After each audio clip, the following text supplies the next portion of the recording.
Enne kui me alustame, ma mõtlesin, ma jagan teile kiiresti kirja kohta, mis minul sellel nädalal oli südames. See on midagi, mida igaüks teist on, iga kristlane teab seda. See on Filiplastele 4.13. Ma suudan kõik tema läbi, kes teeb mind vägevaks. Üks enim tsiteerituid kirjakohti. Aga asi või osa, mis mind kõige rohkem kõnetas, oli siis need salmid, mis on ennem seda. Filiplastele siis 4.11.12, kus Paulus räägib siis oma elukogemusest, et ma olen õppinud olema rahu sellega, mis mul on. Ma oskan elada tagasihoidlikult ja ma oskan elada külluses. Kõigis olukorras olen ma õpetanud nii olema täis kui olema näljane, nii olema külluses kui ka puuduses. Et ei ole lihtsalt see, et et ükskõik mida ma tahan, siis ma suudan kõike, mis läbi Kristuse. Aga tegelikult ei ole see on see, et kas sa suudad olla ka ustav Jumalale siis, kui sa elad väheses. Kas sa oled ka ustav Jumalale siis, kui sa elad külluses. Ja minu jaoks on see ka elada tänulikkuses nii külluses kui ka väheses. Tihtipeale on ka kuidagi, kui sa elad külluses, ja sa oled tänulik, aga alati võiks olla ju rohkem. Siis sa ikka leiad asju, mille üle viriseda ja vinguda, aga seda ei ole. Aga sa elab praegu täpselt sellist elu, mis Jumalal on sulle. Kõik sinu palve vastused on sul praegu käes. Ja sul on ikka rahulolematus. Eks ma julgustan sind olema tänulik ja võib-olla võtma rohkem enda fookusesse tänupalveid. Et olema tänulik siis, kui sul on kõik ja ka siis, kui sa elab väheses. Sest Jumal on nii hea ja Jumal toob sind kõigest läbi. Ja ma saan öelda, et ma suudan kõike läbi Kristuse, kes teeb mind vägevaks. Aga ma suudan seda kõike ka külluses ja ma suudan seda ka väheses. Nii et tõuseme püsti ja toome talle selle tänu ja kiituse kõige eest, mis ta on teinud meile meie elus.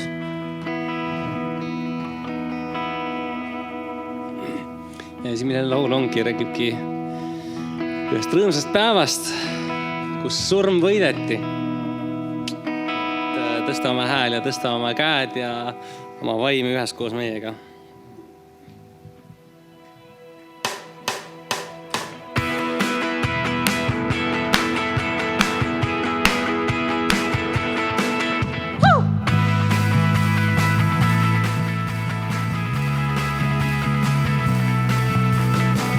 Suurim päev kogu ajaloos.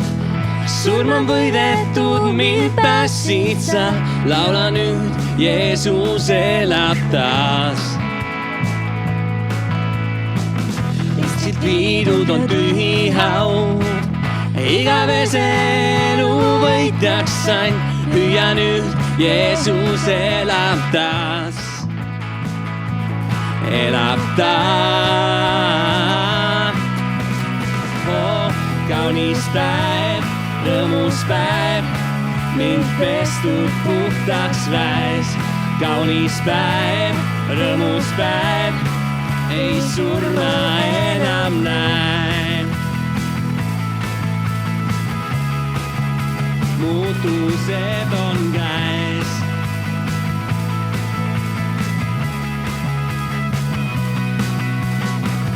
Seistes siin hingelt vabana.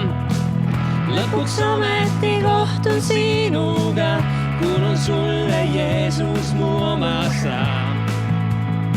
Rahu, rõõm ja armastus. Rahu, rõõm ja armastus. Maise valu viimaks möödunud. Pidutsen, sest Jeesus elab taas. Elab taas. Kaunis päev. Rõõmus päev, mind pestud puhtaks väes. Kaunis päev, rõõmus päev, ei surma enam näe. Muutused on käes.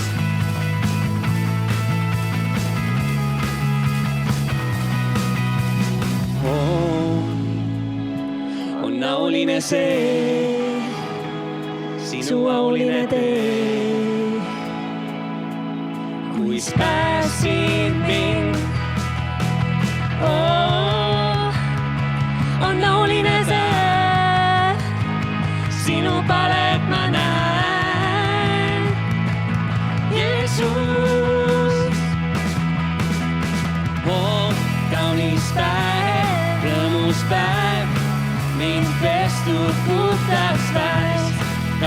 rõõmus päev, ei surma enam näen.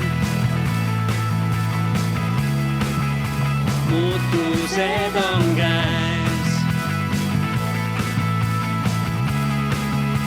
Muutused on käes.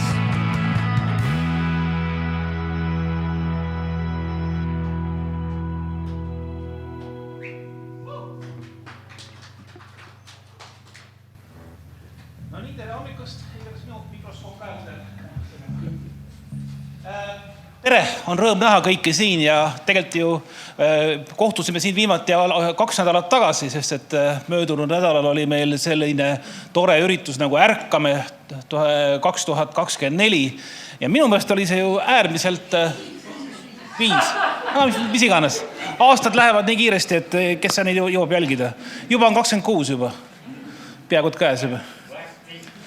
Aga minust oli see hästi tore üritus just selle poolest, et see oli eestlaste enda poolt tehtud üritus meie omal viisil, meie omal meelel ja häälel ja minust oli see äärmiselt ülestõstev ja julgustav. Paljud inimesed kogesid prohvetlikke sõnumeid. Ma usun, et õhus on selline prohvetlik sõnum, et tõesti ärkamine Eestimaal ei ole võimatu, aga see on väga palju sõltub sellest, kui palju meie oleme valmis selle jaoks ja kui palju meie oleme valmis selle eest palvetama, selle eest seisma ja sellega tegelema. Ma usun seda, et Jumal ei taha, et ükski inimene lihtsalt käiks kirikus pinki nühkimas või meil siis toole nühkimas ja lihtsalt kiriku kohvi joomas, et Jumalal on sinu jaoks palju-palju kõrgem kutse. Tegelikult tahaks täna olla tõesti Jumalale tänulik, sellepärast et mõtle selle peale, kui sul on kodus joogivesi, oled sa juba 75% maailma jõukamate inimeste hulgas. Kui sul on kodus jooksev soe vesi, oled sa juba veerandi rikkamate inimeste hulgas.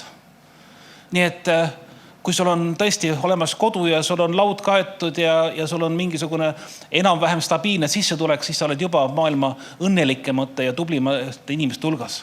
See, et sa said täna hommikul püsti tõusta pärast pikka ööund ja siia kõndida, teeb sind ka juba õnnelikumateks inimeste hulk olemaks, sest et on paljud, kes ei saa tulla, kelles tervislikel või mingitel muudel põhjustel ei saa tulla. Nii et me oleme täna tõesti tänulikud Jumalale, et see, mis meil on, see on.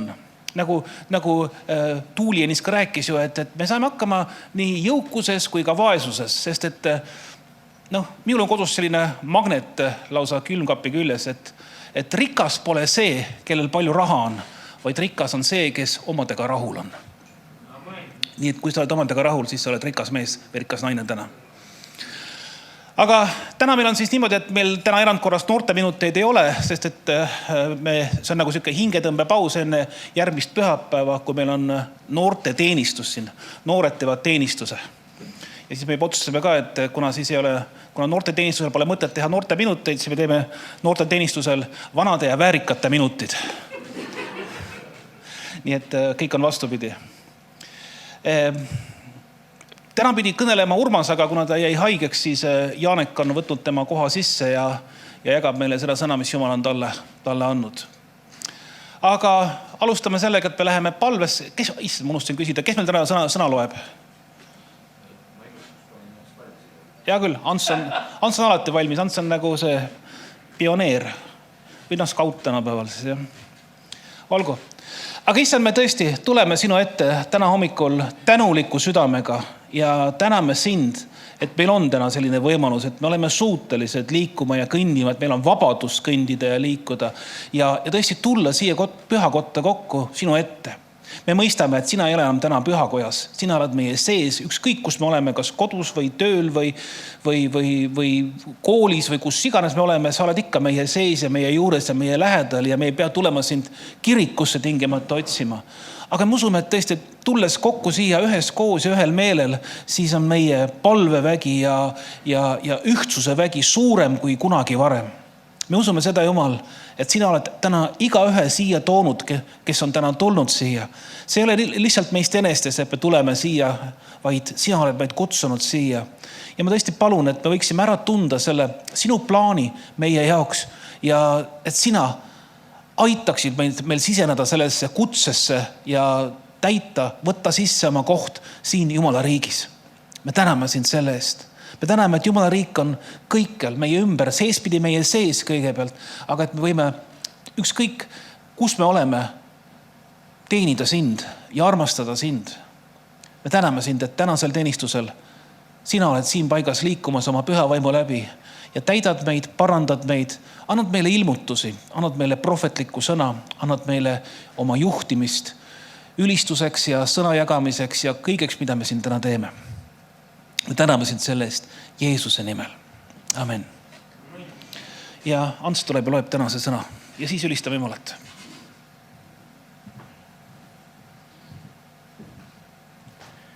Tere hommikust. Ma loen siis täna Nehemia 4. peatükist kõigepealt 13 kuni 17. Ja ma ütlesin suurnikele, ülemaile ja muule rahvale. Töö on suur ja laialdane ja me oleme hajali pikki müüri üksteisest kaugel. Aga kus te kuulete sarvehäält, sinna paika kogunege meie juurde. Meie Jumal sõdib meie eest. Nõnda me siis tegime tööd, aga pooled hoidsid piike koiduajast kuni tähtede ilmumiseni. Sel ajal ma ütlesin ka rahvale, et igaüks jääks oma sulasega ööseks Jeruusalemma, et nad oleksid meil öösel valves ja päeval töös. Ja meie, ei mina ega mu vennad, ei mu sulased ega vahimehed, kes mulle järgnesid, ei võtnud endil riideid seljast. Igaüks võttis end lahti ainult vette minnes. Ja loen ka Nehemia siis 5. peatükist 15 kuni 17. Endised maavalitsejad, kes olid enne mind, olid rahvast raskesti koormanud ja neilt võtnud leiba ja veini, peale selle veel 40 hõbeseeklit. Ka oli nende sulastel meelevald rahva üle. Aga mina ei teinud nõnda Jumala kartuse pärast. Ka võtsin ma ise osa sellest müüritööst, kuigi me enestele põldu ei olnud ostnud ja kõik mu sulased olid sinna tööle kogutud. Juudid ja ülemad 150 meest ja need, kes ümberkaudseist paganaist meie juurde tulid, olid mu lauas. Aamen. Et natukene võib-olla, kes ei tea, kes Nehemia oli, siis ta oli Pärsia kuninga, ütleme selline usaldusisik, kõrge aukandja ja ma usun, et ta oli päris luksusliku elu peal, aga Jumala kutse peale läks ta oma rahvale appi, kes oli siis tookord, eks ole, laiali pillutatud mitmel maal. Jeruusalemm müür oli varemeis ja kui mõelda nüüd nagu ma just olen mõelnud Nehemia peale nende hiljutiste kohalike valimiste valguses, et ta oli nagu täiesti ebareaalne rahvajuht, et ta andis endalt kõik ära, siin ta ütleb, et eelmised maavalitsejad olid rahvast koormanud, tema vastupidi, pani kõik oma ressursid mängu. Kujutame ette, kui siin Tallinna linnapea näiteks ütleks, et ma palka ei taha, aga ma olen valmis siin iga päev toitlustama paarisadat inimest või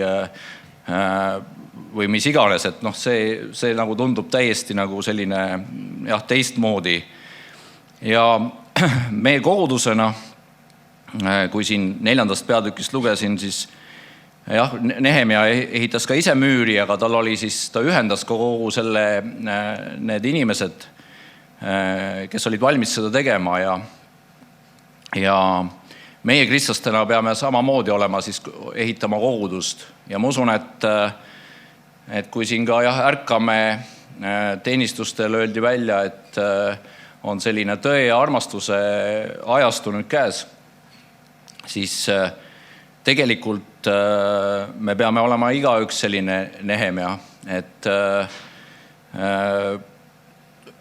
olema üksteisele toeks, ehitama seda koguduse müüri koos, nii oma koguduses kui ka Kristuse ihu üldiselt.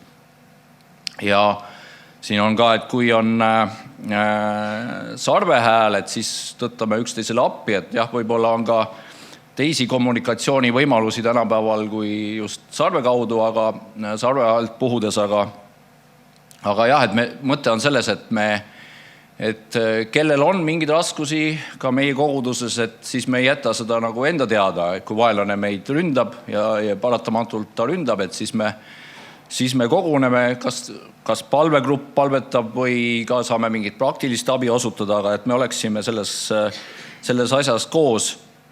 Ja siin on, Nehemia ütleb, et sellel perioodil, et kui see müüri ehitamine oli, et nad ei võtnud tema ja ka teised vennad või õed ei võtnud riideid seljast. Et see vaimulikus mõttes on see meile ka väga oluline praegu, et me oleksime pidevalt valmis. Et valmisolek võidelda vaimulikul sõjaväljal oleks nagu pidev, et me kordagi ei mõtleks, et nüüd on hästi, et nüüd me võime nagu puhata, vaid selles mõttes me ei pea olema mingis pingeseisundis, kui me oleme koos Jumala, aga heas mõttes meil peab olema valmidus kogu aeg teha tema tööd ja ma usun, et meil kõigil on ka neid ande, et jah, loomulikult me ei ole kõik koguduses triljonärid on ju võib-olla Janek välja arvatud, eks, aga me ei saa sellisel moel rahaliselt panustada nagu Nehemia, aga meil kõigil on mingisugused anded, et mida me saame anda koguduse ühiseks ülesehitamiseks. Aamen.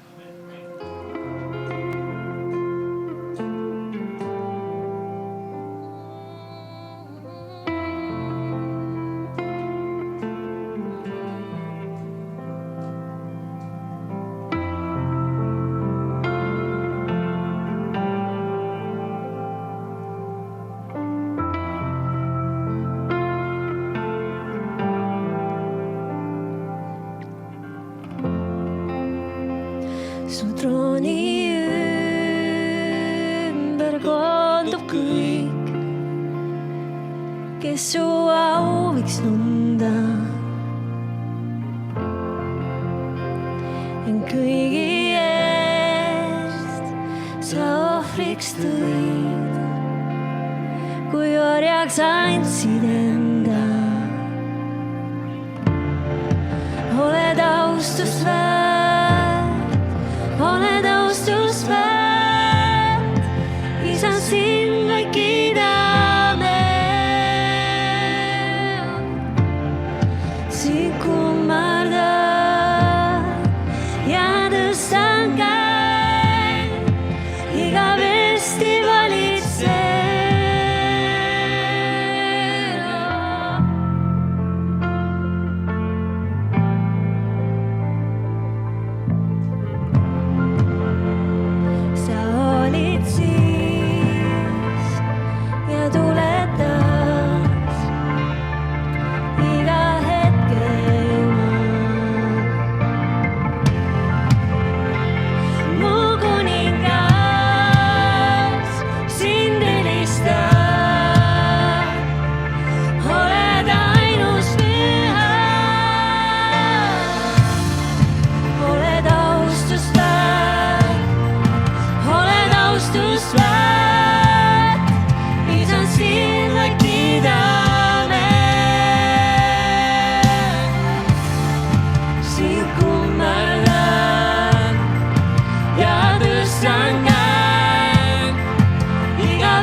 sa Jumalatan.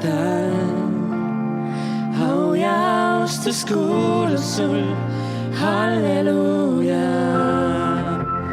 Väärt oled sa Jumalatan. Au ja austus kuulub sul, halleluuja. Väärt oled sa Jumalatan. Au ja austus kuulub sul, halleluuja. Väärt oled sa Jumalatan. Au ja austus kuulub sul, halleluuja. Kõigega. Väärt oled sa Jumalatan. Au ja austus kuulub sul, halleluuja. Väärt oled sa Jumalatan. Au ja austus kuulub sul, halleluuja.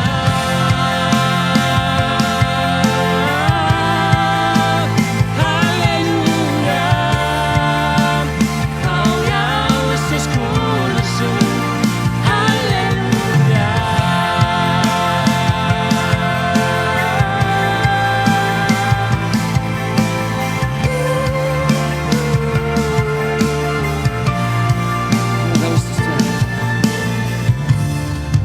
Oled austusväärt, oled austusväärt. Isand, sind me kiidame.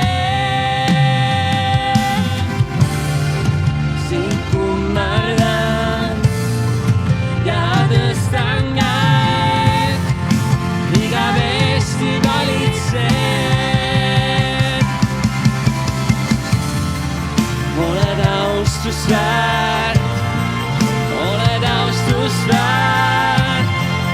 Isand, sind me kiidame. Sind kummardan ja tõstan käed.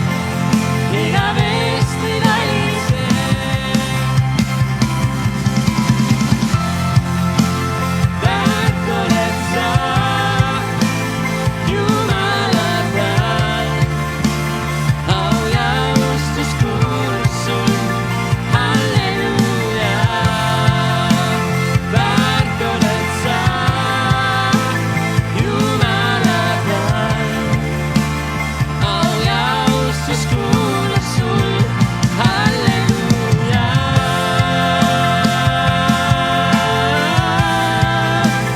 Halleluuja. Au ja austus kuulub sul, halleluuja.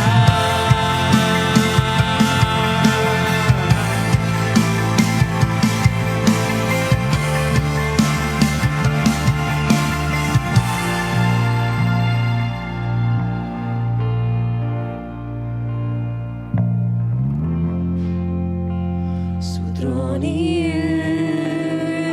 ümber koondub kõik, kes su au võiks tunda.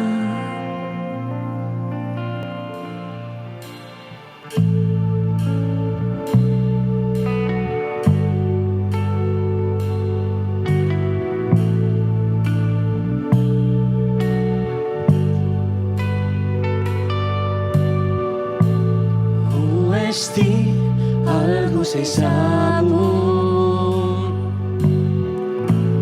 Homset päeva ei käskida saa. Siiski tean, kõik hästi laabub. Sest lootlasid, et siit leida sind saan.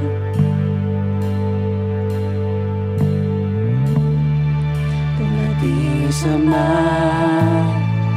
ilma sinuta. Palun saame kokku taas. Elan kõike ma sa, palun saame kokku taas.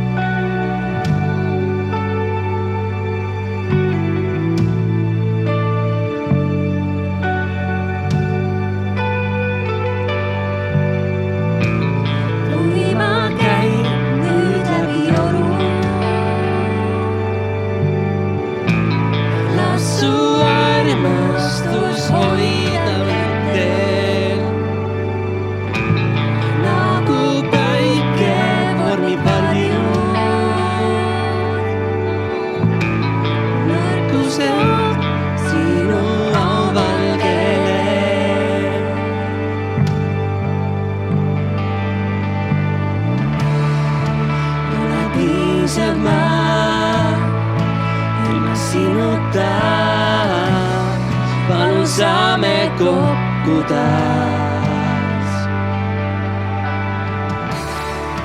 Tahan kõike ma, kes oled sa. Palun saame kokku taas. issand, kohtu meiega siin paigas.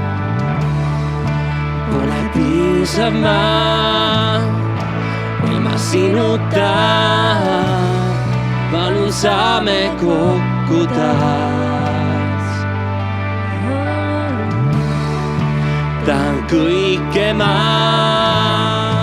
kes oled sa. Palun saame kokku taas.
Pole piisav ma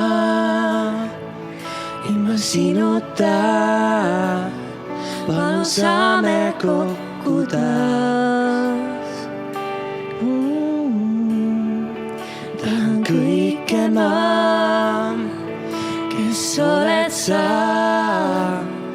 Palun saame kokku taas. Pole piisav ma ilma sinuta. Palun saame kokku taas. Tahan kõike ma, kes oled sa.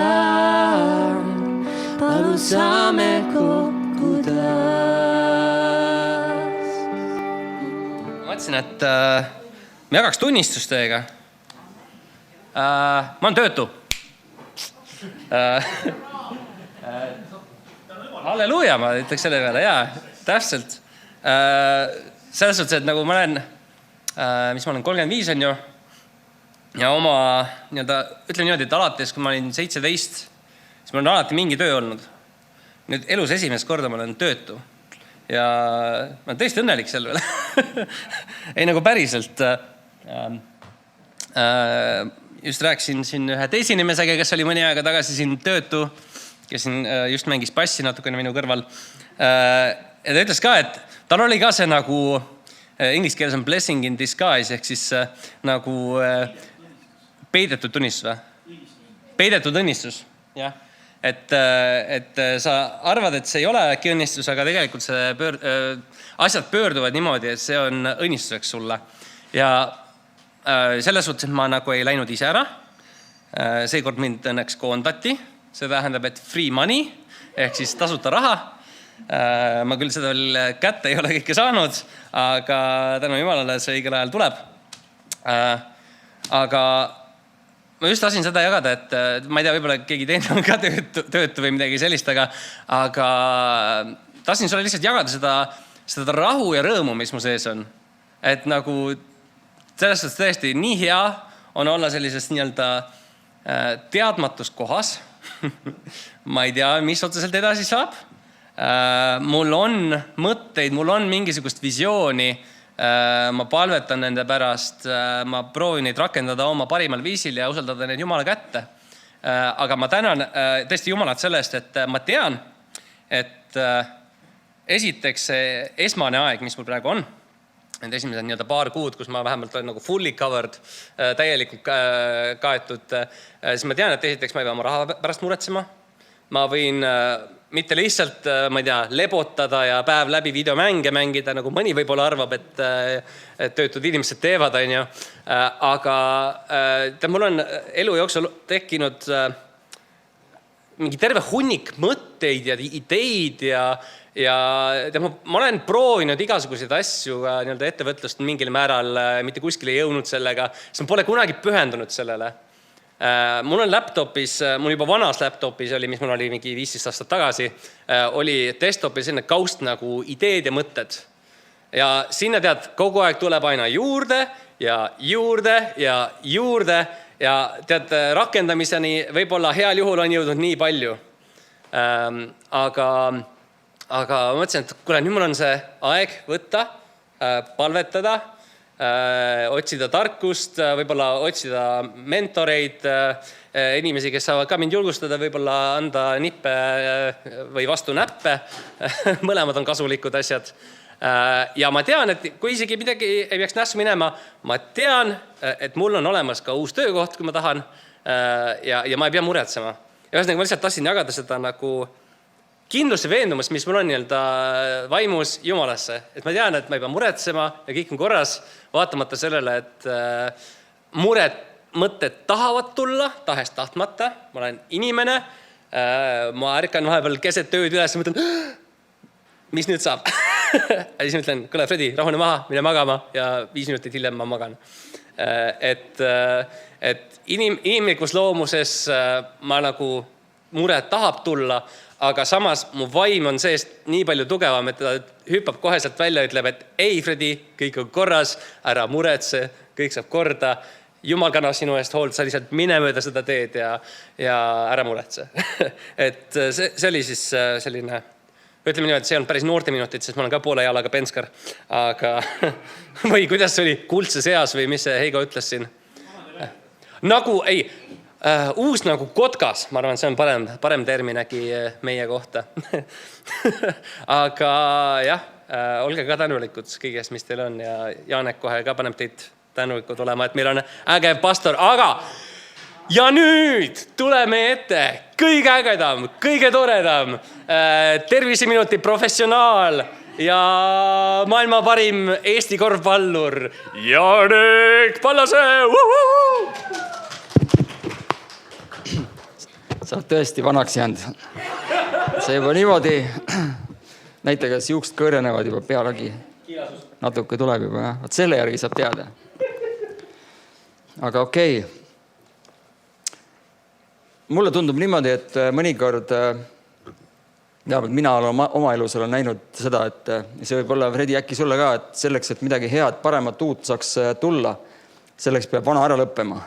Ja mõnikord me hoiame sellest vanast kinni, seepärast, et see on olnud meile turvaline. Näiteks, kui ma olin seal Pätsu koolis, ega mul see päris, seal oli väga raske küll. Ja kõik see oli selline, iga aasta oli jälle selline väljakutse ja mõtled, kas ikka jaksad ja jõuad. Aga teistpidi oli see hästi turvaline. Ja kuidagi nagu mida vanem sa oled, seda rohkem sa harjud ka mingit asjadega ära ja siis need põhisõnum on see, et uued asjad ei saa tulla, kui vanad ära ei lõppe. Ja mul ka lõpetati see ära, seepärast, et mul ei olnud õpetajakutset, siis tuli seal üks inimene, kel oli õpetajakutse.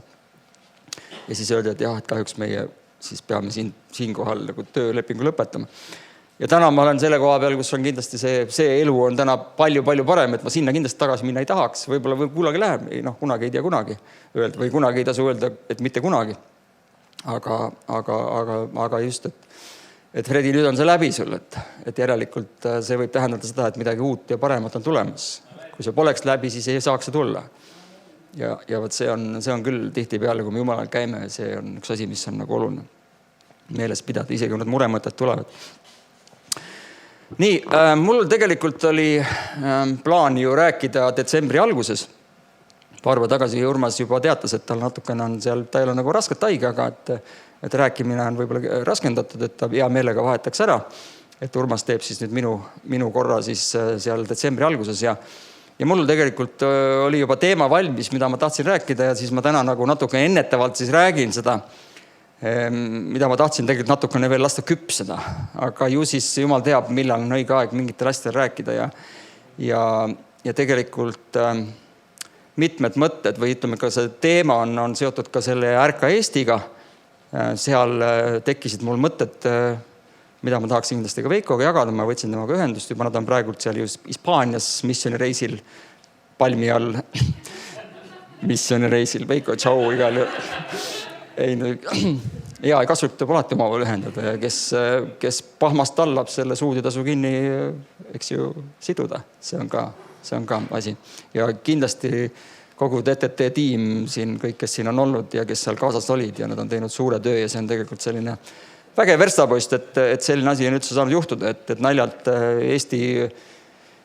Eestis kokku saada ikkagi paar tuhat inimest ja võtta siin näitustahall, et see on juba iseenesest väga selline suur tegu. Aga nüüd me oleme 2 korda käinud seal koos ja mul tekkis, ma ei tea, kas see on Jumal, ma usun, et või äkki see on ja mingid asjad. Ma just tahan Veikoga rääkida sellest, et võib-olla mingid soovitused. Kindlasti neil on omal plaanid olemas, mingisugused visioonid, sammud, mõtted. Aga ma tahan anda oma 5 senti, nagu öeldakse, et oma panuse sellesse, et võib-olla järgmise korra kohta siis vähe nagu anda oma mõtteid, mida nad võivad või siis, kui nad soovivad neid siis kasutada. Ja tegelikult need mõtted ja kogu see teema, ma veel selleni jõuan, millest ma rääkima hakkan, puudutavad natuke nagu meie enda koguduse olukorda, sest mulle tundub, et kui ma mõtlen sellele, mida siis me seal näitustuse sallis Eestimaa kirikute nime all koos tegime ja mida me siin teeme, siis nad mõnes mõttes kattuvad. Et koguduse juhtidena me usume või me vähemalt tahame uskuda seda, et kui Jumal paneb sind juhiks, siis ta peaks andma ka ideesid. Ma olen täiesti kindel, et TTT tiim teab nii-öelda ja samamoodi ei toetu mitte oma enese mõistusele, vaid toetab Jumala juhtimisele.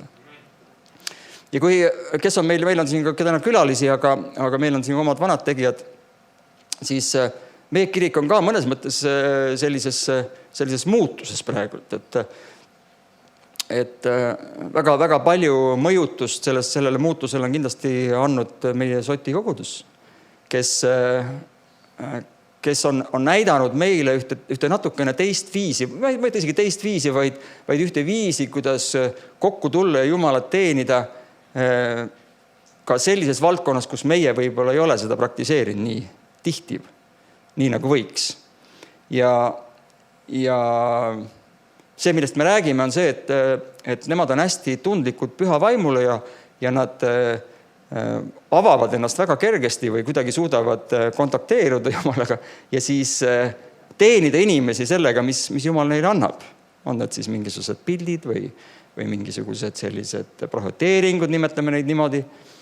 Ja tegelikult, kui me võtame selle koguduse ja nüüd võtame selle Eestimaa või Ärka Eestimaa ürituse, siis tegelikult oli ju väga selgelt ka näha, et ka TTT tiim oma pundis nad juba viljelevad seda samamoodi, tulevad tunnistused, tulevad teenimised, eks ju, ja ka sellel, eks ju, korral me nägime seda, et nad üritasid siis leida ka selliseid konkreetsemaid sõnumeid Jumalalt, et mis nagu edasi. Ja minu südamesse tuli sel ajal, kui me seal olime, ma kõigepealt nagu kuna ma olen ka nende Eestimaa Ärka asjadega olnud ikkagi läbi aastakümnete siin seotud, küll neid saateid teinud ja küll me tegime siin Ärka Eesti 20 aastat tagasi siin, kus oli veel suhteliselt uus see, et me võtame pastorid kokku, et meil ei olegi sellist staarjutlustajat või mõnda välismaa evangelisti või tervendajat, vaid tulevadki oma Eesti pastorid ja kui teenitakse, siis teenitakse koos, et keegi saaks öelda, et tema on see nii-öelda see Jumala asemik, kelle juurde ma kindlasti tahan palvele minna. Ja tegelikult selles protsessis ma olen kõik need aastad sees olnud ja mõelnud ka, isegi nendes raadiosaadetes me rääkisime sellest, või see idee tuli välja, et kunagi võiks ju nii-öelda, see on küll utoopia, aga et ei olegi denominatsioon enam. Võivad olla osakonnad, kes on omanäolised, aga me räägime ühest juriidilisest isikust nimega Eesti kirik näiteks. See tegelikult ei on nii. Me võime rääkida ühest juriidilisest isikust nimega Jumala riik. Sest Jeesus ei kutsunud meid ehitama oma kogudust või oma kirikut, vaid ta kutsus meid tööle kõigepealt, Fredi, töökohti on vaba, Jumala riigis on päris palju töökohti vaba või vabasid töökohtasid ja tegelikult Jumala kuningriiki me ehitame kõiki oma koha pealt, kas siis üksikisikuna, kirikuna või denominatsioonina. Ja kui vennad tulevad kokku, nagu me oleme tulnud kokku, siis mõnes mõttes see ongi juba nagu see märk ka, et see koostöö ja see valmidus aksepteerima üksteise erinevusi, et see on tegelikult suur asi ja seda peab nagu hindama, et seda ei ole paljudes riikides ja eriti kui see on ka mitte ainult selline show, kus lihtsalt kõik saavad natukene tulla tähtsalt, panna ka vaimulikud rüüd selga ja suured ristid kaela ja siis me saame nagu näidata, et me oleme sellised vägevad Jumala mehed siin koos, teeme suurt asja. Just natukene enda sellist ego ka paitab, et tegelikult ikka vägev värk, kus me siin sees oleme, vaid kus on tõesti siiras, kus üksteist aksepteeritakse, üksteisega teenitakse, alandlikult pöördutakse Jumala poole, Jumala nii-öelda abi järgi. Et siis see on väga suur asi, mida kindlasti kurat vihkab. Ja mulle tundubki, et nüüd me 2 korda oleme nagu käinud siis sellega koos selles, eks ju, nüüd 2 aastat järjest. Ja mulle tundub niimoodi, et nüüd see siiamaani on olnud, kõik on olnud super ja väga hea ja ütleme nii, et kui te kas või vaatate näiteks, kuidas ka Luteri kirik on läbi TTT tiimi, eks ju, tulnud lähemale ka sellisele karismaatilisele poolele ja vaikselt juba osalevad ka juba armulaual, kas või niimoodi pisteliselt või isikuliselt või kes natuke need kiriku poliitilisi asja teab, saab aru, et päris veel ei ole ta veel täiega seal, eks ju, koos nende kahtlaste baptistide ja vabakogudustega seal ühe laua taga, et sest armulaud on midagi, mis on väga eriline. Samas on meil katoliiklased ja õigeusud on veel kaugel, valgusaastate kaugusel sellest, et nad tuleksid meiesugustega armulauale koos, eks ju. Et me näeme neid protsesse ja see kindlasti on olnud üks väga suur ettevalmistus millekski palju suuremaks. Ja nüüd see, mis ma sellel ajal seal nagu tundsin, ja tegelikult see kehtib ka meie enda koguduse kohta, täpselt samamoodi, me sama juttu rääkidega, et me räägime enda koguduse arengust, on see, et nüüd lihtsalt järgmiseks korraks, kui me järgmist kokku tuleme, peab minema asi palju konkreetsemaks. Ehk siis eesmärk ei saa olla ainult see, et me oleme ühtsed või et me tuleme kokku lihtsalt, et oleme koos, ülistame, teenime, palvetame, mis on alati loomulikult üks osa sellest. Vaid minu südamesse tekkis nagu küsimus, et kas, isegi kui me seal kord kuulsime neid prohöteeringuid, siis need olid ikkagi väga sellised üldised. Et Jumal tahab katta Eestimaa auga, eks ju, nagu vesi mere põhjas. Kes on vanemad kristlased, me oleme kuulnud seda. See sama, keda Veiko seal mainis, oli meie vana Harri sõber Hiiumaalt, kes rääkis sellest iga jutlus, et Jumal saatis ta Eestimaale, sest Eestimaa saab kaetud Jumala auga, nagu vesi katab merepõhjasid. See oli Harri südames. Tema seda ei näinud veel, vähemalt sellisel kujul, ma arvan, mida me kõik ootame. Harri. Eller, jah. ja siis, kui me olime seal ju koos, siis me kuulsimegi neid, seesama, ma tean, me oleme koos ka Ivo Undiga, kes on Nelipüha kiriku pastor. Tema on juba siin aastaid saanud ka Jumalalt ka selliseid julgustavaid sõnumeid ja neid, mida ta seal ette ka kandis, mis olid ka väga toredad. Aga need on ka kõik sellised, läheme ikka evangeeliumi kuulutama, et põllud on valged, Jumal tahab lõikust saada, eks ju, ärkame, eks ju, me oleme seda ärkamist, kogu aeg ärkame. Ja tegelikult peabki ärkama, eks me vajume kõik ära aeg-ajalt ma jälle ärgata. Aga mingid hetkel sa küsid, et mil oleks aeg üles ka juba siis tõusta, et nagu kogu aeg ei saa ärgata, et mingid hetkel oled sa ikkagi üles ärganud juba, ma meeldan. Kui me kogu aeg äratame, siis nüüd oleme ärganud ja hakkame tegutsema. Ma ei tea, täna, kas sa oled üles ärganud? Oled valmis tegutsema?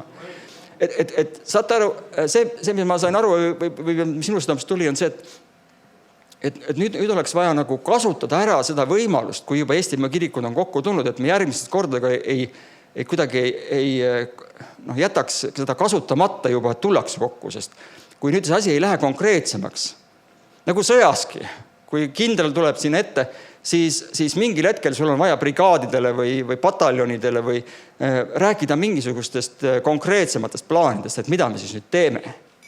Kui ainult üldist juttu, et läheme kõik võidame, eks ju. Sest Jumal tahab, et me võidaksime. Läheme kõik põllule, Jumal aitab meid, julgustame üksteist, eks ju. Ja ma pakkusin Veigole välja, et äkki järgmine aasta panna, sellest ma täna natuke räägin ka, et äkki panna selleks peateemaks sellise, inglise keeles see kõlab väga hästi, on leap of faith, eesti keeles usuhüppe. Et me peaksime hakkama rääkima nüüd, või järgmise korra teema võiks olla.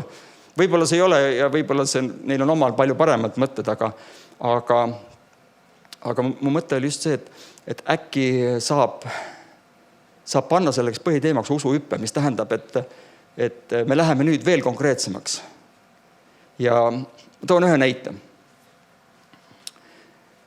Kui TTT tiim ja ka meie oleme seda siin oma koguduses ka niimoodi ikkagi viljelenud, siis kui me räägime näiteks prohveteeringutest, siis põhiliselt ikkagi jääb selline mulje või vähemalt tundub nii, et suuremalt osalt teevad seda ikkagi või prohveteerivad mingid ühed ja samad inimesed, need on enamasti ikkagi pastorid või juhid või vaimulikud sellised, ühesõnaga, kes on mingisugusel positsioonil ja nemad siis on need, kes siis nagu liiguvad selles vaimus nii-öelda. Ja kui me näiteks käisime nüüd seal Sotimaal, siis ja kui nemad on ka siin käinud või mil iganes me oleme kogunud nendega kokku või koos, siis ka seal on omad juhid, kes on väga nagu tundlikud Jumala vaimule ja nad astuvad väga julgelt nagu välja ja teenivad inimesi. Siis Sotimaal nägime seda veel laiemalt, et tegelikult loomulikult seal on olemas ka mingisugused vastutusalad ja kuidas see käib ja mingi kord. Aga et see ei olnud ainult selline, või see ei ole ainult selline juhtide nagu pärusmaa. Me ei räägi ainult viielaadsest teenistusest, kes vaimuandides võivad liikuda inimeste teenimiseks, vaid minu arusaam sellest on see, et me võiksime Eestimaa kogudustel konkreetselt näiteks öelda seda, et me peaksime tegema usuhüppe sellest positsioonist, kus me täna oleme ja hakkama rääkima kõikide kristlaste preesterlusest või sellest, et kõik võivad Jumalalt saada juhtnööre teenimiseks vaimuannete näol. Ja seda saab viia väga erinevatel viisidel läbi. Seda oleme me siin oma kogudus ka ju seda pinda nagu ette valmistanud, et me ei taha egoütlus ka just, et me ei taha ainult, et me tuleme siia pinki nühkima või tooli, eks ju, tooli peal istuma. Et see on hoopis erinev, kui sul on mingi ülesanne näiteks, et sa pead täna rääkima või sul on mingisugune piibli lugemine või mingi ülesanne. Sa tuled hoopis teise meelsusega, sinu mõtted ja südamed on avatud, sa tead, et sa pead jagama midagi välja, sa oled võib-olla ette valmistanud ja sa oled hoopis teistsuguse olukorras. Võrreldes sellega, kui sa tuled lihtsalt, sa tead, et ma olen täna kirikusse. Saab kohvi ja saab juttu ajada ja kuidagi inimestena me automaatselt siis nagu ei ava ennast selles mõttes Jumalale, et äkki hoopiski Jumal tahaks hoopis täna sind kasutada. Et minu nägemus või mõte oleks see, et tegelikult ka need teenistused, kuigi meil on siin selle struktuur on välja kujunenud, see ei pea üldse minema selle järjekorra järgi. See võib minna täiesti selliselt, kuidas Jumal juhatab ja tõesti, kuidas Jumal juhatab. Meil on olnud ajaloos küll ja veel neid inimesi, kes tulevadki kokku, isegi Eestimaal olid, kes vennad need olid seal, ei mäletad, kes tulid kokku, nad polnud kunagi midagi ette valmistanud ja iga kord tulid kokku, et kui püha vaim siis midagi ütleb, siis on midagi. Vennaste kogudus, jah.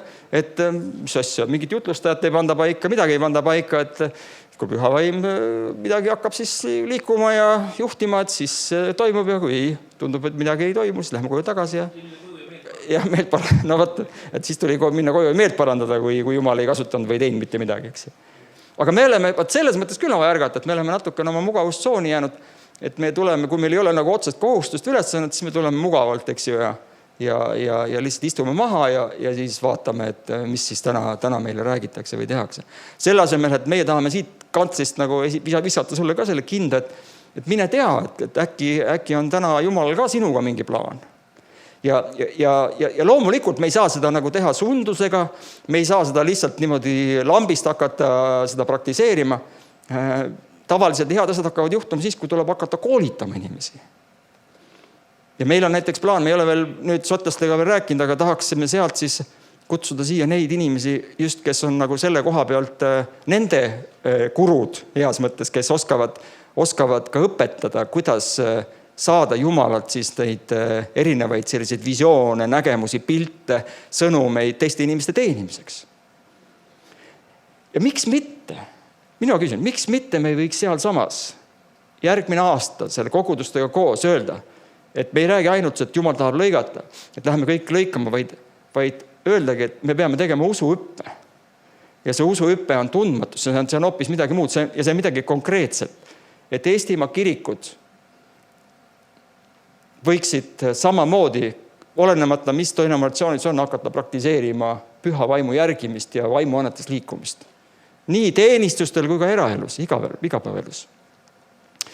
Ma natukene vaatasin ja mõtlesin selle teemaga seoses, et kas kristlased, ütleme, see läheb kokku natukene sellega, et me tahaksime tegelikult ju näha seda, et ka Eestimaa kristlaskond kuidagi paistaks silma maailmas. Vastasel korral me ei saa nagu tähelepanu, kui me oleme lihtsalt mingisugune selline nagu omaette mingisugune grupp inimesi, kes midagi nad seal teevad, enam-vähem inimesed aimavad, mida kristlased teevad. Aga et kas ka läbi ajaloo, ma vaatasin korra või mõtlesin selle peale, et kas kristlased on kuidagi silma paistnud ajaloos ka selle poole pealt või üldse mille poolest on kristlased erinenud maailmast läbi ajaloo. Et äkki see minu sinine unistus, millest ma siin räägin, et me saame Eestimaa koguduse, kes liigub vaimuannetes. Mitte ainult teenistustel või kinnistel koosolekutel, vaid need ongi kõik Eestimaal laiali ja nad käivad mööda maad, kuulutavad evangeeliumi ja püha vaim kinnitab sõna tunnustähtedega. Et äkki see on minu sinine unistus, seepärast, et seda pole kunagi varem selliselt juhtunud.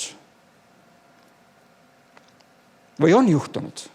Või mille poolest on kristlased erinenud maailmast? No kui me läheme algkogudusse tagasi, siis me ei näe seda, et me teame, et loomulikult meie loeme piiblist, et me näeme, et nad tegid samu tegusid, mida Jeesus tegi ja nad olid seal, ütleme, mitmete selliste pühavaimu ilmingutega seotud. Aga kui vaadata läbi, ütleme siis terve ühiskonna, siis põhiliselt eristuvad kristlased tol ajal ühelt poolt selle poolt, et nad ei allunud võõra võimu kultusele, ehk siis nad ei kummardanud keisrit ja seda keisri kultust ja seda religiooni, mis seal taga oli. Täpselt samad mehed olid ju ka Sadrak, Meesak ja Abednego ja Daniel, eks ju, kes samamoodi keeldusid Nebukadnetsari ees ja tema kuju ees kummardama, isegi kui sellel oli surmaähvardus. Ja tegelikult ka algkogudus ju, nad ei olnud mitte, ütleme, selles mõttes seaduse kuulmatud, kuidas seda eesti keeles öelda. Nad olid seaduse kuulekad inimesed, aga kui läks see valik oma Jumala teenimisele ja sellele, mida Kristus oli öelnud ja mida Jumal oli öelnud, ja kui see läks vastuollu, siis mida siis tolla ja riigi ja võimu esindajad ütlesid, siis nad täiesti teadlikult otsustasid, et nemad järgivad Jumalat ja nemad ei kummarda keisrit ja ei tee neid asju, mida Jumal ei ole lubanud neil teha. Ja see tegelikult oli ka üks põhjus, miks neid ju taga kiusati ja miks paljud märtritena surid. Ehk siis täna, kui me toome selle, kas me tänapäeva küsime samamoodi, et kui üldse seda teemat niimoodi lahti arutada, et kas ka Eestimaa kristlaskond või Eestimaa kirik või ka meie kogudus võib kuidagi silma paista ühiskonna keskel. Et me võime öelda, et me oleme teistsugused. Ma olen alati tahtnud küsida, või alati nagu iseenda käest ka küsinud, et jah, sellist näitemängu on palju ja show'd on palju, aga kas päriselt ka meil on see õigustatud ootus, et mina võin olla teistsugune kui see maailm? Ja kui, siis mil moel? Sest ühes asjas me võime olla ju kohe kindlad ja olla ausad ja selle selgelt välja öelda, et me ei ole paremad kui mitte kristlased. Väga tihti on kristlased palju õnnetumad, palju rohkem katkised. Vaatad palju rohkem seal igasugused ussitamisi ja asju on ka kirikute sees, eks. Et ühesõnaga kõrge moraaliga me ei löö laineid maailmas täna. See on ilmselge. Ja me ei saa ja ega tohiks ega peaks võtma kunagi sellist positsiooni, et me ütleme, et me oleme paremad kui nemad. Nii et vaadates algkogudusele, siis ühes kohas, kus me võime eristuda, ongi see, et tänapäeval ka, et me oleme seaduse kuulekad inimesed, aga et kas on mingid kohad, kus me ütleme, et sellega meie kaasa ei lähe. No näiteks kas või seda, et me ei ütle, et perekond on mees ja mees või naine või naine ja obune näiteks. Või kui iganes see läheb, eks ju. Mingi hetkel me ütleme, et ei, me ei ole sellega nõus. Ühesõnaga, ka siin meie võime järgida algkoguduse eeskuju ja öelda, et meie keisri kuju ei kummarda ja meie ei tee neid asju, mida Jumal ei ole lubanud meil teha. Meie ebajumala teenistusega ei tegele. Isegi kui see läheb meile ka maksma või see tekitab meile probleeme mingis muus valdkonnas. Teiseks paistsid silma, algkogudus paistsid silma sellega just tol ajal, et nad olid ainus grupp tol ajal, kes suhtus inimestesse võrdselt. Kuna te teate, et siis oli ka orjandus ja seal olid vaeseid ja rikkaid ja seal olid ülikuid ja seal olid kõiksugused positsioonid ja igasugused sellised võimumängud loomulikult sinna juurde.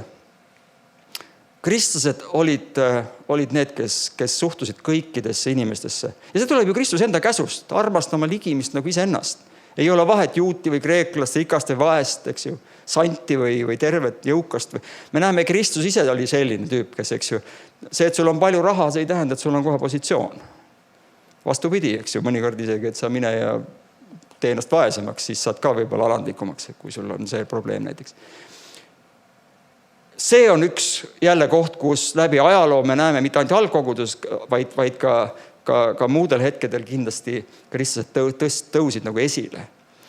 On teada veel algkoguduse allikatest, et kristlased olid ka halastajad. Et kui tol ajal oli praktika, et kui vanaema või ema sai liiga vanaks, siis lükati ta kaljult alla või jätate kuskile sinna, eks ju. Seepärast, et ei ole mõtet vigase ja vanaga enam seal midagi tegeleda. Siis me teame, et kristlikud ka keskajal ja ka enne seda kloosterid ja olid ju sellised kohad, kus hoolitseti ju ka vaeste ja viletsate ja vanade eest ja paljudki need asjad, mis meil täna Sotsiaalministeerium nii-öelda teeb, eks ju, olid tegelikult kloosterite pärusmaa, pakkuda seal öömaja ja tohterdada ja aidata ja toita neid vaesed ja vigaseid, eks ju. Ja algkogudus tunti ka just nende suure halastuse tõttu, et nad ei jätnud maha oma vanemaid ja haigeid ja viletsaid, eks ju. Toome selle nüüd tänapäeva jälle. Kas meie kuidagi saame sellega silma paista? Kas siin on midagi, mida me peaksime ka endale meelde tuletama ja rõhutama, et ka see on osa Jumala riigi tööst, et me täna ka suhtume kõikidesse inimestesse viisakalt ja tegelikult ma arvan, et vähemalt meie oma kiriku puhul küll ju meil võivad siia kõik tulla. Ei saada kedagi ära, oled sa vaene või rikas, oled sa tark või rumal, oled sa haige või terve. Supiköögis käiakse, toidupangas osaleme. Ühesõnaga, ei ole nii, et me tahame ainult olla rikaste ilusate kogudus ja siin mingit oma asja ehitada. Aga nüüd, kas see paistab ka ühiskonnas kuidagi välja, et kristlased on eriti kuidagi nagu aktiivsed just. Hannes teeb seal, eks ju, neid perekonnakoolitusi ja tegelikult nendes sotsiaalsetes aeg-ajalt ma arvan, et küll võib öelda, et mingisugused kristlikud tegelased või ka kogudused paistavad kindlasti silma teatud selliste ühiskondlike valupunktidega, kus nad võib-olla rohkem osalevad kui keegi teine. Kuigi ei saa öelda, et on kindlasti palju muidki gruppe, kes Eestis hoolitsevad mitte ainult oma kasu pärast, vaid aitavad tõesti neid, kes vajavad seda abi.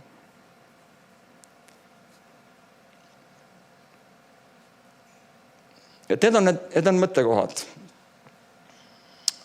Mis veel?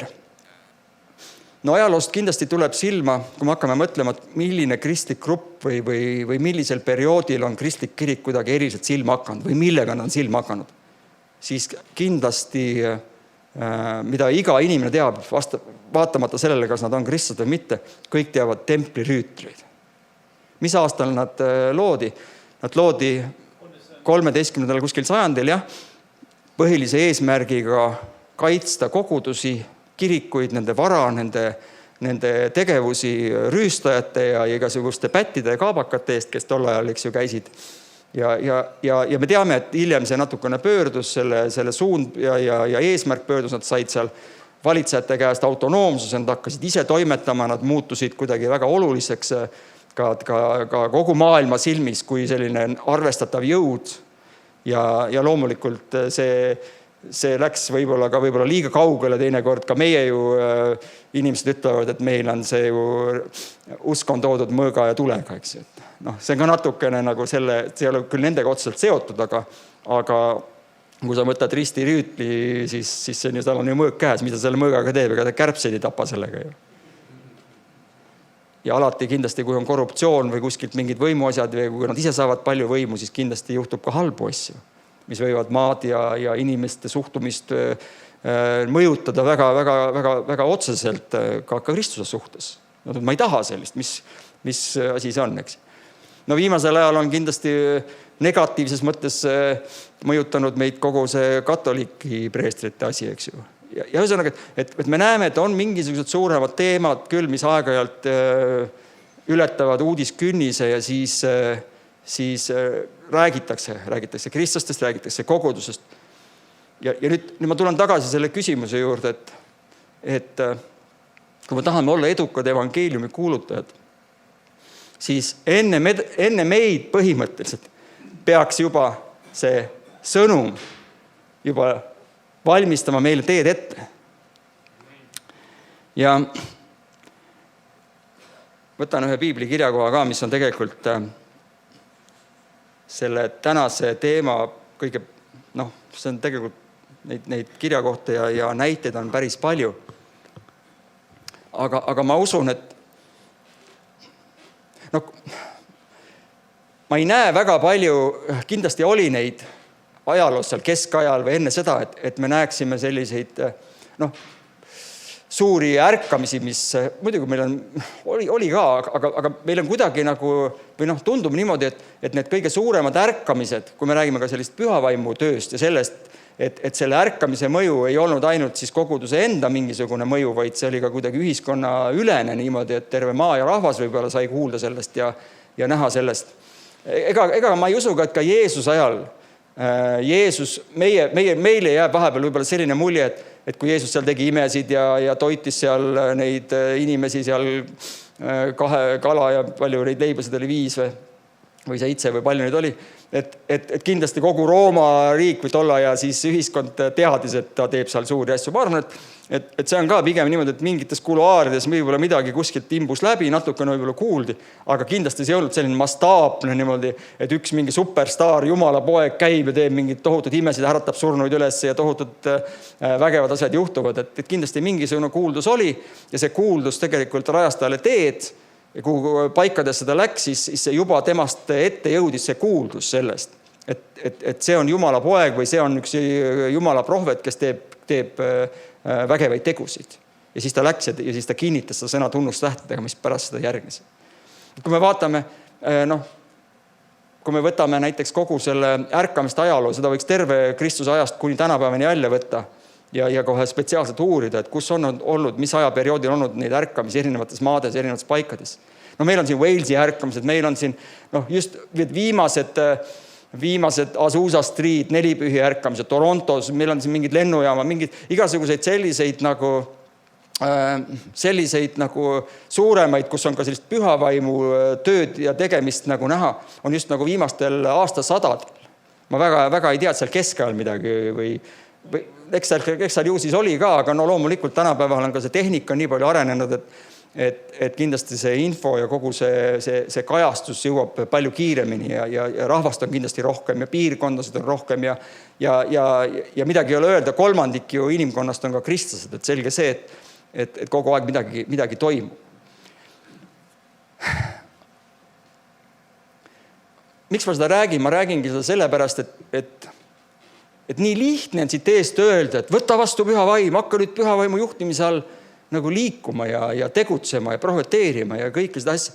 Aga ma olen täiesti veendunud, et kui see ei ole Jumala poolt algatatud ja kui me hakkame ise seda kuidagi tekitama, siis see asi läheb valeks, sest me oleme seda juba kogenud ajaloos varemgi, kus me ise keerame seda vinti peale, et me survestame Jumalat või me hakkame mingisugused vaime välja otsima või vaime välja ajama või ma ei tea, mida iganes tegema. Ja sellest ei tule seda head nahka, et terve ühiskond tuleks ja ütleks, vau, vaadake, milline seltskond. Et mitte ainult seal nad ei tee head ja nad ei ole halastajad ja nad ei kohtle inimesi väärikalt ja võrdselt, vaid neil on ka mingisugused imeasjad, mis nende seast sünnivad. See on see, mis tegelikult ju võiks, see ei ole tegelikult ju selline ootus, mida me ei võiks endale heietada või loota või oodata. Ma arvan, et see ei ole selline asi, mis oleks mõeldamatu või võimatu. Vaid ma usun, et see on täiesti võimalik, kui esitatakse see nii-öelda see väljakutse nüüd selleks usuhüppeks. Ja mul on lahti siin, mis kõige paremini illustreerib, see on väga tuntud lugu teile kõigile. See Matteuse 14. peatükis ja salmist 22. Jeesus kõnnib vee peal lugu. Ja Jeesus käskis seda maid oma jüngreid paati astuda ja sõita vastast kaldale tema eele sellal, kui ta laseb rahva hulkadel minna. Ja kui ta siis rahva hulkadel oli minema lasknud, läks ta üles mäele üksinda palvetama ja õhtu jõudes oli ta seal üksinda. Aga paat oli juba hulga maad kaldast eemaldunud, heitlemas lainetega, sest tuul oli vastu. Ent 4. öövahikorral tuli Jeesus nende juurde. 4. öövahikord on siis kella 3-st kella 6-ni. Et nendel olid need öövahikorrad olid siis kella 6-st õhtul hakkas esimene vahikord ja 3 tunni kaupa.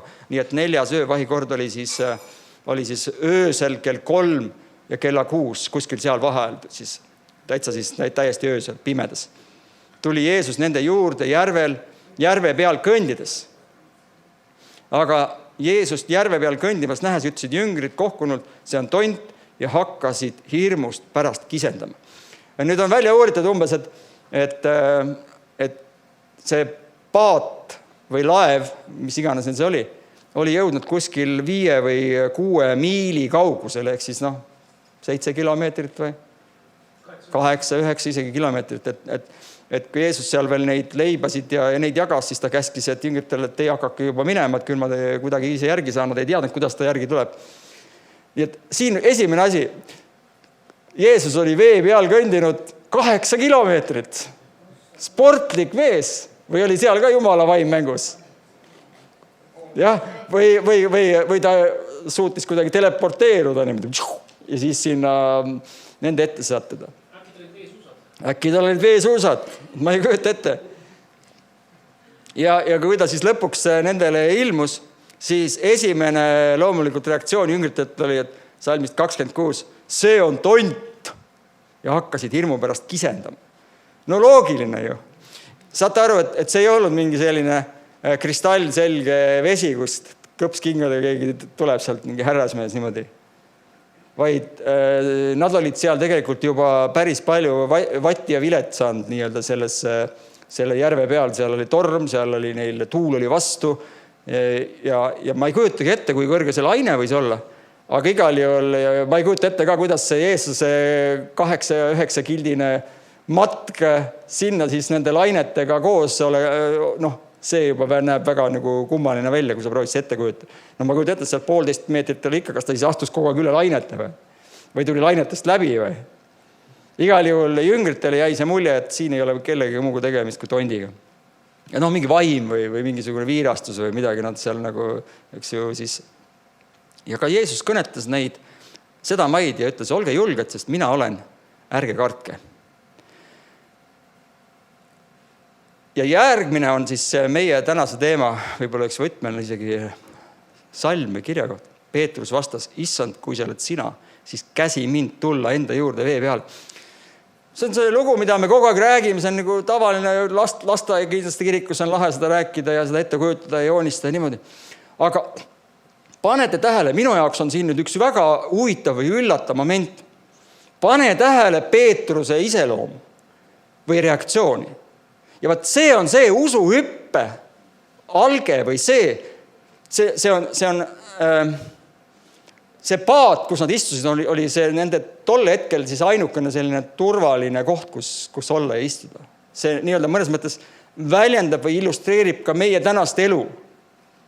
On see siis see vana töökoht või vanad tegemised või harjumused käia kirikus iga pühapäeval istuda maha ja oodata, kuni jo peale süüa saab ja juttu ajamata saab. Ja nüüd äkki hakatakse ütlema, Jumal võib-olla hakkab sind ka kasutama siin samas. Iga pühapäev. Aga panete tähele, mis eristab nüüd sind, mind ja võib-olla kedagi teist või ühte gruppi kristlasi ja teisi gruppi kristlasi, on see, et Peetrusel ta oli selles mõttes teistsuguse mõttelaadiga, et tema tahtis seda saada, mis on täiesti võimatu. Ta oli valmis tulema oma mugavusest välja ja hüppama sinna tundmatusse. See ongi usuhüppe. See nõuab ühte teatud iseloomu omadust, mida väga paljudel ei ole. Või see juhtub mõnede või nende inimestega alles siis, kui midagi väga katastroofilist juhtub, sest siis nad on sunnitud oma elu muutma. Aga täna me ei räägi sellest, et see on võib-olla seotud sinu mingisuguse väga traagilise olukorraga, kus sa vajad imet või elu muutust, vaid me räägime tegelikult usuhüppest selle mõttega, et me tahame näha, et meie kirikutes, kogudustes ja igapäevaeludes võiks tulla esile Jumala ehtne vaimu juhtimine.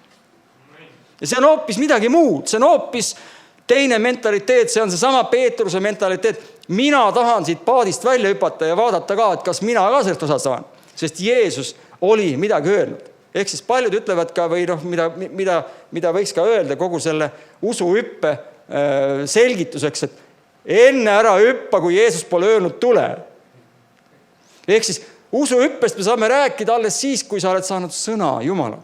Ja siin me võime teha terve suure ekskursiooni, tervest piiblist hakata rääkima seal Abrahamist ja Moosesest, rääkima sellest, kuidas Jumal ütles, mine tõotatud maale, ta ei teadnud sellest maast midagi, ta tegi selle usuhüppe, ta oli valmis minema tundmatusesse, piltlikult see sama olukord. Siis kui Abraham pidi Iisaki ohverdama, täpselt samamoodi ta oli tegelikult valmis seda tegema, kuni viimasel hetkel alles Jumal peatas ta nägi, et tema usk on suur, ta oli valmis tegema midagi, mis oli täiesti võimatu, mis oli täiesti selline üle mõistuse. Ja Jumal hoolitses. Noa tegi usuhüppe selles mõttes, et ta hakkas ehitama laeva sinna, kus polnud ammu midagi sadanud, rääkimata mingisugust veekogust. Jumala sõna peale ta hakkas ehitama seda laeva. Sama võiks öelda kõigide nende muude igasuguste. Danielist me rääkisime, sellest Sadrak, Meesak ja Abednegost, kes ahju visati, eks ju. Seepärast nad ei kummardanud. Me võime rääkida Taaveti Koljati loost, me võime rääkida Uuest Testamendist, asjadest. Kuidas Maaria kandis Jeesust, olles valmis saama ühiskonna poolt hukkamõistu sellest, et tal ei olnud tegelikult nagu isa, eks. Ja nii edasi, ta uskus seda sõna, mida Jumal talle ütles, et sina kannad püha. Püha on see, keda sa kannad, Messia. Et edasi, neid lugusid on palju. Me näeme siin ühte sellist mentaliteeti, see on teistsugune mõtlemine. Need on need inimesed, see on see kogudus, kes on valmis välja astuma oma mugavustsoonist sealt paadist tundmatusesse Jumala sõna peale ja vaatama, kas see vesi kannab. Ja Peetruse puhul me näeme siin, et Peetrus vastas, issand, kui sa oled sina, siis käsi mind tulla enda juurde vee peale. Ja tema ütles, tule. Ja Peetrus astus paadist välja ning kõndis vee peal ja tuli Jeesuse juurde. Aga tuult nähes lõi ta kartma ja hüüdis uppuma hakates, issand, päästa mind.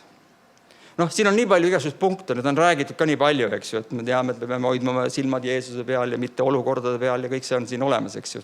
Et kuidas ka nendes usuhüpete, nendes faasides, kuidas siis ka käituda, eks ju. Ja samas kõige selle all on see usaldus, et ta on öelnud tule ja ta ise käib, ta näitab ise ennast, näitab ette, et tema käib seal vee peal. Ja Jeesus sirutas kohe oma käe haaras temast kinni ning ütles, sa nõdrausuline, miks sa kahtlesid, ehk siis siin on järgmine punkt, eks ju, et isegi kui sa läbi kukud ja tundub, et see vesi ei kanna, siis ta aitab sind selles olukorras, nii et ja kui nad astusid paati, siis rauges tuul. Ja paadis olijad ja kummardasid teda ja ütlesid tõesti, sina oled Jumala poeg. Ja pange tähele just seda viimast lauset. Me tahame näha seda Eestimaal ärkamist, me kuulsime seda ärka Eestimaal, me tahame näha seda ärkamist, ärkamine tuleb, lõikus tuleb ja kõik ja nii. Aga mina usun, et meil on vaja nüüd teha see usuhüppe ka kogudus, Eesti kogudustena. Hakata nagu reaalselt koolitama oma inimesi ja ka praktiseerima. Miks mitte teha ka õpitoad?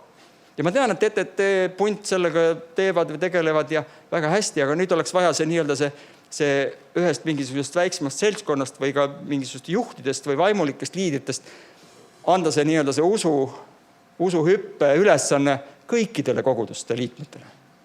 Jah, see peab toimuma korra järgi, aga seda võibki alustada alguses väikestes gruppides, palvegruppides. Ja kus ongi nii, et nüüd me võtame aega näiteks 5 või 10 minutit või 15 minutit ja hakkame lihtsalt küsima Jumala käest, mida tema näitab meile tänases olukorras ja treenima, isegi kui meil seal alguses puusse läheb. Mis arvate, et kui me olime seal Sotimaal, et seal ka kõik, mis sealt tuli ja mismoodi seal meid teeniti ja me rääkisime sellest terve teenistuse siin, et kui nad nägid igasugused nägemusi, mis arvate, et kõik oli puhas kuld või? Ma ei usu. Mind ka mõned osad seal kõnetasid, aga mõned osad ma ei olnud päris kindel, kas ta nüüd ise mõtles selle välja või oli see Jumal, eks.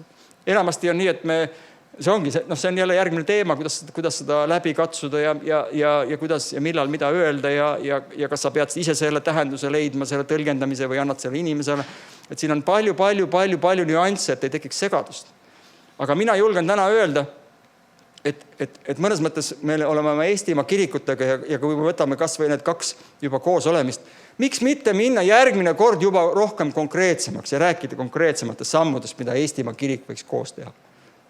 Alustades näiteks sellest, seal on kindlasti veel asju, mida saab konkreetsemalt. Me ei räägi ainult üldiseid loosungeid, mida me oleme kuulnud kogu aeg, mis on alati hea kuulda ja see kindlasti julgustab.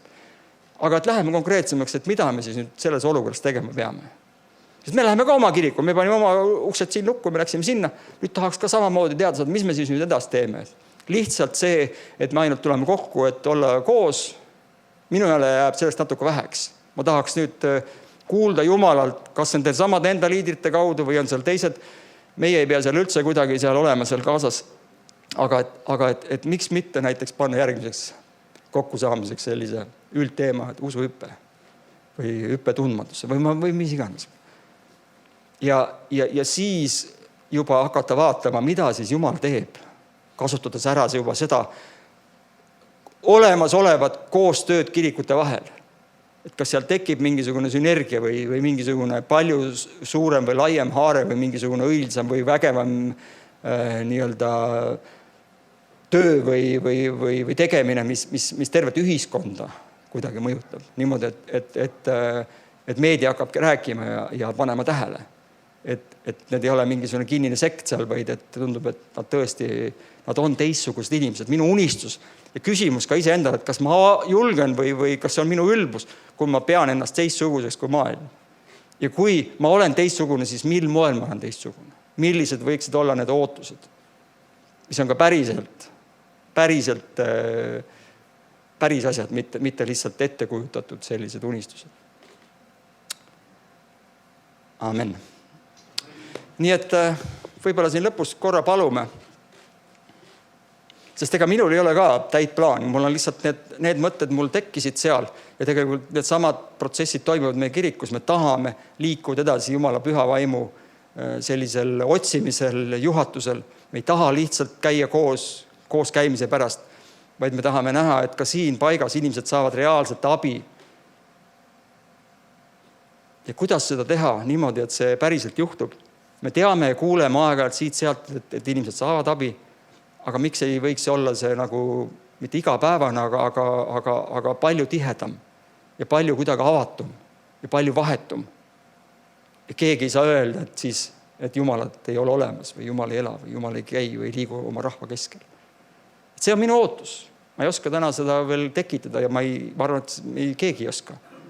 Aga mida me saame teha, on see, et me saame öelda, et ma võtan selle sama meelduse, nagu Peetrusel oli, et ma olen valmis sinna vee peale hüppama tundmatusesse. Ma olen valmis selle usuhüppe tegema, kui Jumal peaks ütlema mulle, et hüppa nüüd. Asjad lõppu ütlen siia, kui me käisime Sotimaal, siis ja tegelikult Will on seda paar korda maininud seal, meie sõber Will, et tema peab, ta ütles seda seal ka kiriku ees seal, et tema ei ole suuremat ususammu ja sellist usuhüppet, usuhüppet te nimetate nagu ususammu näinud kui missiokogudus, kui nad olid pisikene, siuke väike seltskond ja nad võtsid endale sellised suured ruumid ja nad investeerisid tohutud rahad sinna, et nad pole suuremat usku näinud, et meie julgesime sealt pisikesest ruumist tulla siia suurde ruumi. Ma küll ei tea, et me nüüd väga siin suure riski tegime, aga näed, väljastpoolt paistis see vähemalt osadel inimestel, et võt see oli suur usuhüppe. Ja võtta mõnikord on, ja küll puudutab see kirikut või eraelu või mis iganes, et kui Jumal on nende asjade taga ja ütleb, et tavai tehke, siis tema kannab läbi ja tema viib selle asja ellu, mis tema on mõelnud. Nii et kallis Taaven, isa, me teame, et sina oled meie ülemväe juhataja, kui me räägime ka sõjalistest terminites. Sina sead paika kõik kirikud, kogudused, sõdurid, pataljonid, kompaniid ja kõik üksused oma koha peal. Igas sõjas on olemas väga kindel strateegia. On olemas konkreetsed sammud, on konkreetsed ülesanded. Nii üksikisikuna kui ka siis võib-olla sellele pataljonile. Ja täna, Jumal, kui või vähemalt see tuli minu südamesse, et me oleme täna selles kohas, kus äkki see, mis sa oled teinud, see suurepärane töö, et sa saad saanud niimoodi Eestimaa kirikut kokku ja tuhanded tulevad ja ma usun, et kõik, kes seda hiljem jälgisid või vaatasid, kõigil on selline ootus südames, et äkki nüüd midagi juhtub. Äkki tõesti nüüd meie maa saab kuidagi väga eriliselt puudutatud. Äkki olemegi selle ärkamise alguses. Me oleme kuulnud neid ärkamise lugusid ka juba siit oma minevikust, aga ka teistest maadest. Äkki me oleme nüüd selle koha peal, kus sina, Jumal, tahad meid täna kasutada. Ka selleks uueks ärkamiseks ja inimeste päästmiseks ja Jumala kuningriigi ehitamiseks. Ja seepärast me palume, Jumal, me ei taha ise midagi tekitada, me ei taha minna kaasa asjadega, mis on lihtsalt üles haibitud või mis on selline näitemäng või show, kus ei ole sinuga mingit pistmist. Aga me tahame seda päris kontakti sinuga, tunnetada seda. Ja kui meil seda kontakti ei ole, siis me ka seda tunnistame, Jumal, et me ei tunneta või me ei tunne, et sa oleksid meid juhtimas. Ja siis me ei mängi lolli ja tekitame midagi ise. Vaid siis me palume ja otsime ja ootame ja küsime su käest, Jumal, mis on siis see, mismoodi seda olukorda muuta nii meie elus kui ka meie koguduselus ja meie Eestimaa koguduste elus. Ja me palume, Jumal, tõsta sina nüüd ülesse prohveteid ja anna sina neid sõnumeid, et me saaksime konkreetseid juhtnööre, mida Eestimaa kirik ja ka mida meie kogudus võiks järgmiseks sammuks teha. Lihtsalt seda me palume, sest me usume, et sina oled midagi vägevat tegemas. Ja enamasti, nii nagu on ka looduses, seal mulla all on juba ammu see seeme midagi tegemas, mida keegi ei näe, kuni ühel päeval see tärkab ja kannab palju vilja. Isa me usume ja palume, et ka meie võiksime olla osa sellest töös ja sellest lõikuses. Ükskõik, mis faasis me siis parasjagu ka ei ole. Täna me kiidame sind selle eest Jeesuse nimel. Kui sa oled minuga nõus, siis võid öelda amen. Amen.